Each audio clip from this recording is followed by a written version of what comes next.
In this video, I'm going to show you how easy it is to graph data using a spreadsheet. I'm going to be using Microsoft Excel, but you could do the same thing in OpenOffice, Numbers for Mac. You could even use Google Spreadsheet if you want to do that.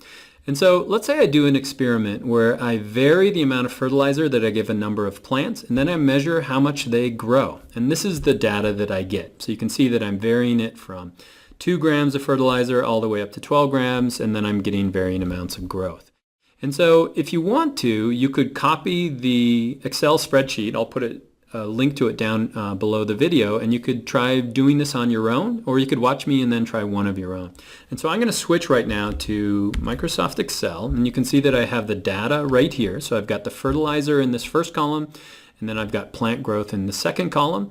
I don't need to sort these columns, however I could do that if I wanted to in Excel. Basically what I do is I want to select the data that I want to include in my chart or my graph, and then I'm going to go to Insert Chart. And what you'll find is that nothing happens because I haven't chosen what type of a graph that I want to do.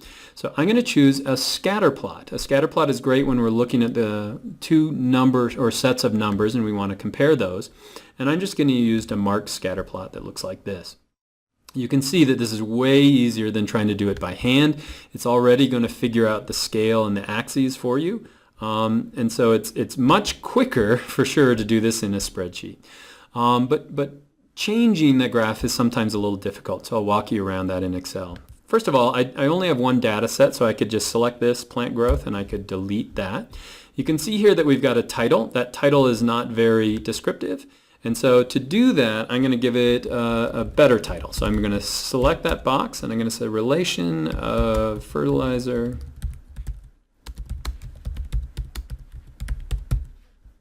Okay, so you can see that my data looks pretty good. There's some space up here that I maybe want to get rid of. And so to do that in here, I'm going to go to Chart Layout. So it's right next to Chart. I'm going to click on Chart Layout. And then I could change my axes. And so I'm going to go with my vertical axis down to Axis Options. And so you can see here that I could set my minimum, maximum numbers. And so my minimum, since my values start at 18, I could start with a minimum of 15 and a maximum of 100. And you can see that it's going to give me more of that graph. If I were to do that again for my horizontal axis, so let's go to Options. You can see my low value I could set to 2, and my high value, remember, is just going to be 12. And so you can see I'm using more of the graph. What am I missing now? Well, I don't have labels. So I don't have labels here on my x-axis, and I don't have labels on my y-axis. To do that, I'm going to go to Axis Title. And so on the horizontal axis, I could add a title below.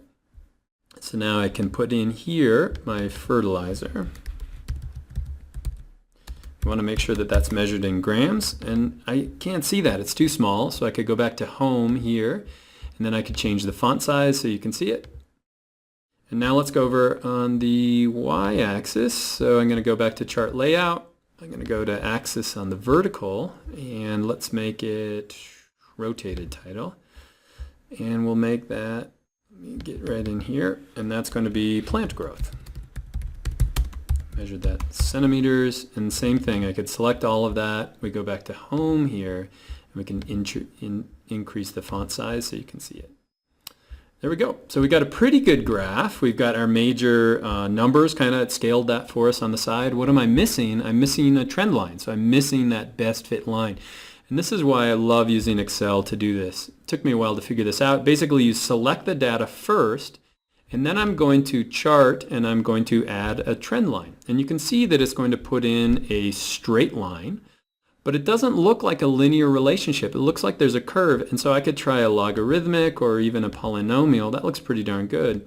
And so it's going to give me a nice best fit line. And so that's my graph. Super easy to do in a spreadsheet, super fast, especially when you have a large amount of data. You can crank it really, really quickly.